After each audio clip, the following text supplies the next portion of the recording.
வணக்கம் traders, welcome to pre market report. So இன்னைக்கு நம்ம இந்த வீடியோவில் நிஃப்டி, பேங்க் நிஃப்டி மற்றும் சென்செக்ஸ் ஏப்ரல் 8ஆம் தேதி புதன்கிழமை என்ன நடக்கிறதுக்கான வாய்ப்பு இருக்குது அப்படிங்கிறத பார்க்க போகிறோம்.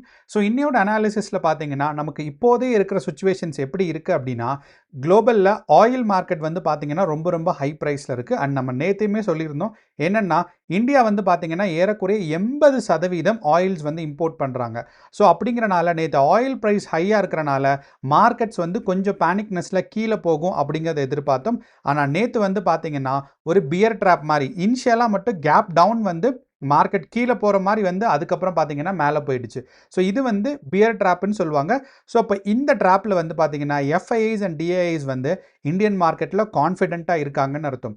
ஆனால் இன்னொரு முக்கியமான விஷயம் என்னென்னா, இண்டெக்ஸ் டைவர்ஜென்ஸ் அப்படிங்கிறது இருக்குது. அதாவது எஃப்ஐஐஸ் அண்ட் டிஐஐஸ் பார்த்தீங்கன்னா ஆயில் டிபெண்ட் ஆகாத செக்டர்ஸ் இருக்குது பாருங்கள். நிஃப்டி 50 ஆயில் டிபெண்ட் ஆகலை. ஆனால் பேங்க் நிஃப்டி பார்த்தீங்கன்னா ஆயில் டிபெண்ட் பண்ணி இருக்கு. ஏன் பேங்க் நிஃப்டி ஆயில் டிபெண்ட் பண்ணி இருக்குன்னா, ஆயில் ப்ரைஸ் இன்க்ரீஸ் ஆனால் இன்ட்ரெஸ்ட் ரேட்ஸ் இன்க்ரீஸ் ஆகும், ஆயில் கம்பெனிஸோட கடன்லாம் இன்க்ரீஸ் ஆகும். அதனால ஆயில் டிபெண்ட் ஸ்டாக்ஸும் ஆயில் டிபெண்ட்டாக இருக்க இண்டெக்ஸஸும் பார்த்தீங்கன்னா ஃப்ளாட் ஆகவும், அதே மாதிரி நமக்கு ஆயில் இண்டிபெண்ட்டாக ஃபார் எக்ஸாம்பிள் நமக்கு பார்த்தீங்கன்னா நிஃப்டி ஐடி இருக்குது. நிஃப்டி ஐடிக்கும் ஆயிலுக்கும் ரொம்ப ரொம்ப ரிலேஷன்ஷிப் கம்மி. அப்படிங்கிறனால நமக்கு நிஃப்டி ஐடிலாம் ஸ்ட்ராங்கான க்ரோத்தில் இருந்திருக்கு. அதே சமயம் ஹெச்டிஎஃப்சி பார்த்தீங்கன்னா கொஞ்சம் க்ரோத் இருந்திருக்கு. ஆனால் ரிலையன்ஸ் இண்டஸ்ட்ரீஸ் க்ரோத்தே இல்லை, ஆல்மோஸ்ட் லைக் நெகட்டிவாக தான் இருந்திருக்கு. ஸோ அந்த மாதிரி இருக்கிறனால எஃப்ஐஐஸ் அண்ட் டிஐஐஸ் பார்த்தீங்கன்னா ஆயில் இண்டிபெண்ட் இண்டெக்ஸஸும் ஸ்டாக்ஸை நோக்கி போயிட்டு இருக்காங்க. ஸோ இப்போ இன்னையோட நிஃப்டி 50 சென்செக்ஸ் பாசிட்டிவாக இருக்கிறதுக்கான வாய்ப்பு இருக்குது. வாங்க நம்ம இப்போ சார்ட் பார்த்து நம்மளோட அனாலிசிஸை கிளியராக பார்ப்போம்.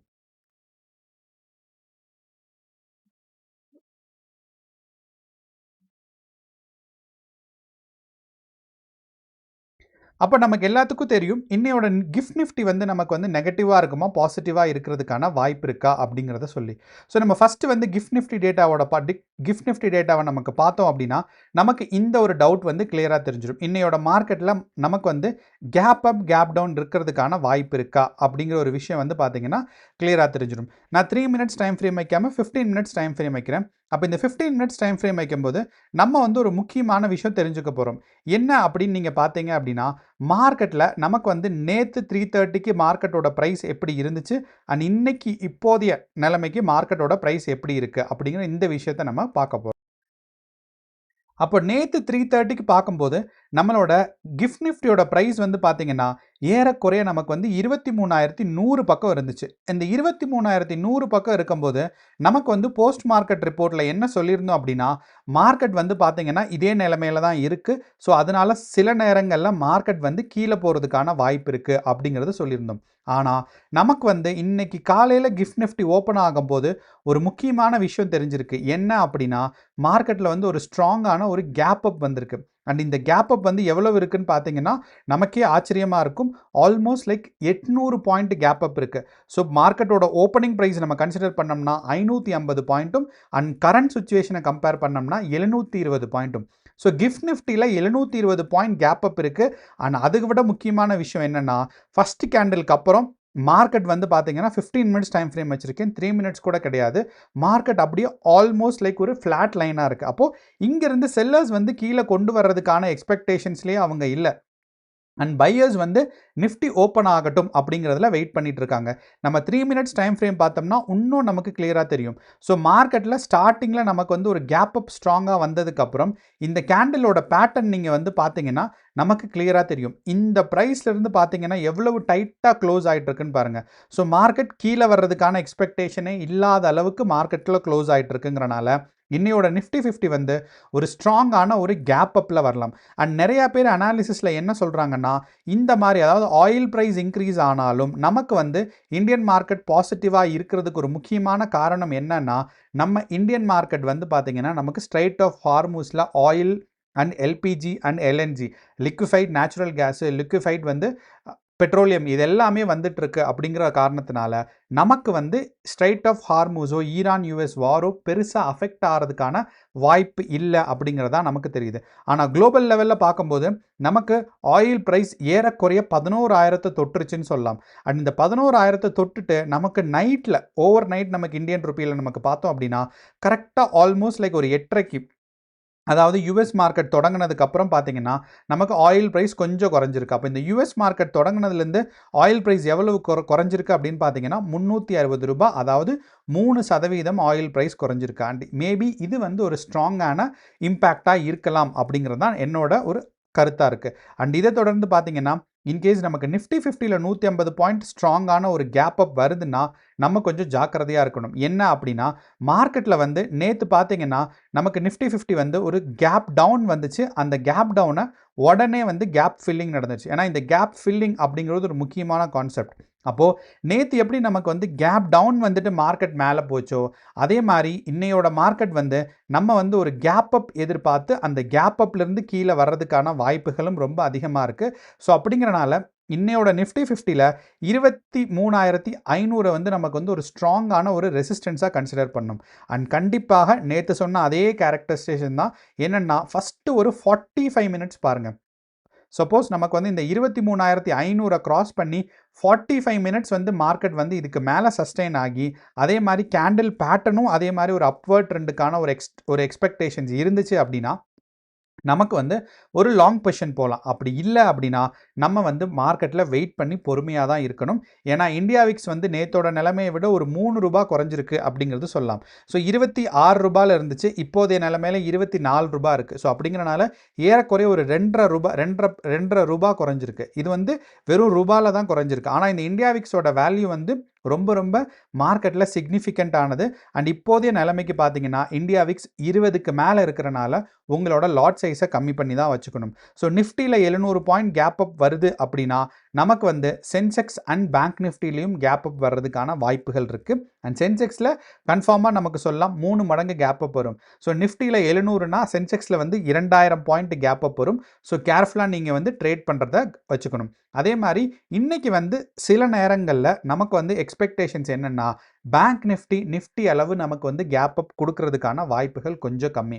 நான் முன்னாடியே சொன்ன மாதிரி பேங்க் நிஃப்டியோட நேத்தோட ப்ரைஸ் ஆக்ஷன் பார்த்தீங்கன்னா, நமக்கு வந்து காலையில் நேரத்தில், அதாவது நேத்தோட மார்க்கெட்டில் பாதி நேரம் வரைக்கும் 12:30 வரைக்கும் பார்த்தீங்கன்னா, பேங்க் நிஃப்டி ஃப்ளாட்டாக தான் இருந்திருக்கு. இந்த இடத்துல 9:30 கீழே நீங்கள் டைம் பார்த்துக்கோங்க, 9:15.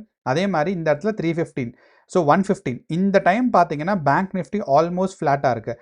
இதே டைம் ஸ்கேலில் நான் இங்கே நிஃப்டி போனேன்னா 9:15லேருந்து அதே சமயம் 3:15 வரைக்கும் பார்த்தீங்கன்னா நிஃப்டி வந்து ஒரு பாசிட்டிவான ப்ரைஸ் கொடுத்துருக்கு. அப்படிங்கிறனால இந்த ப்ரைஸ் ஆக்ஷன் வந்து பார்த்தீங்கன்னா நிஃப்டி 50ல எக்ஸ்பெக்டேஷன் தான். நான் முன்னாடியே சொன்ன மாதிரி நம்மளோட ரிலையன்ஸ் இண்டஸ்ட்ரீஸ் பார்த்தீங்கன்னா, நேத்தோட மார்க்கெட்டை பொறுத்தளவில் ரிலையன்ஸ் இண்டஸ்ட்ரீஸ் ஒரு ஸ்ட்ராங்கான ஒரு செல்லிங் ப்ரெஷரோட மார்க்கெட்டாக தான் இருந்திருக்கு. ஸோ நேத்தோட மார்க்கெட் இங்கேருந்து கிராஸ் ஆகி பார்த்தீங்கன்னா டவுன்ஃபால் தான் ஆயிட்டு, அதுக்கப்புறம் எண்ட் ஆஃப் த டேல தான் லாஸ்ட் ஒரு 1 ஹவரில் மார்க்கெட் புஷ் ஆயிருக்கு. ஆனால் நம்மளோட நிஃப்டி ஐடி பார்த்தீங்கன்னா ரொம்ப ஸ்ட்ராங்கான க்ரோத் இருந்திருக்கும். ஸோ 7ஆம் தேதி நிஃப்டி ஐடி பாருங்கள் எவ்வளவு ஸ்ட்ராங்கான க்ரோத் இருந்திருக்குன்னு. ஸோ அப்படிங்கிறனால ஆயில் டிபெண்ட் ஆகாத செக்டர்ஸ் அண்ட் பேங்கிங் டிபெண்ட் ஆகாத செக்டர்ஸ் வந்து பார்த்தீங்கன்னா மார்க்கெட்டில் ஸ்ட்ராங்காக வந்து இன்க்ரீஸ் ஆகலாம். அண்ட் இன்றைக்கி ஒரு முக்கியமான விஷயம் இருக்குது. என்ன அப்படின்னு பார்த்தீங்கன்னா, நமக்கு வந்து டிசிஎஸோட ஸ்டாக் ரிசல்ட்ஸ் இன்றைக்கி வந்து இம்பேக்ட் ஆகும். ஸோ அப்படிங்கிறனால டிசிஎஸோட ஸ்டாக் ரிசல்ட்ஸை ஃபாலோ பண்ணிக்கோங்க. இன்கேஸ் நீங்கள் வந்து நிஃப்டியோ இல்லைனா நிஃப்டி ஐடிலையோ ட்ரேட் பண்ணுறதாக இருந்தால் டிசிஎஸோட இம்பேக்ட் வந்து பார்த்தீங்கன்னா ஸ்ட்ராங்காக இருக்கும். அண்ட் நம்ம சென்சிபிள்ஸ் வந்து மார்க்கெட் ஓப்பனிங் க்ளோஸ் பக்கத்தில் வர மல்டிபிள் டைம்ஸ் லாக் அவுட் ஆயிரும். அண்ட் இன்றைக்கி சென்சிபிள்ஸில் நம்ம பார்க்க வேண்டிய ஒரே ஒரு டேட்டா என்னன்னு பார்த்தீங்கன்னா FIIs and DAA data. So இப்போ இந்த எஃப்ஐஐஸ் அண்ட் டிஏஏ டேட்டா மட்டும் பார்க்கலாம். நான் மறுபடியும் லாகின் பண்ணுறேன், ஒரு செகண்ட். அப்போது நம்ம இந்த சென்சிபிள்ஸ் லாகின் பண்ணிட்டோம். ஸோ எஃப்ஐஐ டேட்டாஸ் நமக்கு பார்த்தோம் அப்படின்னா இண்டெக்ஸ்ட் ஆப்ஷன்ஸில், அதாவது ஃபியூச்சர்ஸ் அண்ட் ஆப்ஷன்ஸில் இண்டெக்ஸ்ட் ஆப்ஷன்ஸ் நமக்கு பார்த்தோம்னா டிஐஐஸ் வந்து பார்த்தீங்கன்னா நெட் வந்து புல்லிஷாக இருக்காங்க. அதாவது எஃப்ஐஐஸோட புட் சேஞ்ச் வந்து பார்த்தீங்கன்னா வெறும் 2000 குவான்டிட்டிஸ் தான் இருக்குது. இந்த இடத்துல நமக்கு தெரியுது. ஆனால் அதே இது எஃப்ஐஐஸோட கால் சேஞ்ச் நமக்கு பார்த்தோம்னா 25,000 குவான்டிட்டிஸ் இருக்குது. இது வந்து ஒரு ஸ்ட்ராங்கான ஒரு புல்லிஷ் மூமெண்ட்ஸ்க்கான எக்ஸ்பெக்டேஷன்ஸ்.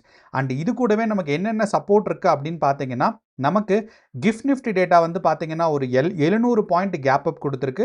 அது மட்டும் இல்லாமல் ஆயில் ப்ரைஸ் கீழே போயிருக்கு. அப்போ நமக்கு இதில் கிளியராக என்ன தெரியுதுன்னா, மார்க்கெட் மேலே போகிறதுக்கான வாய்ப்புகள் ரொம்ப ஈஸியாக இருக்குன்னு.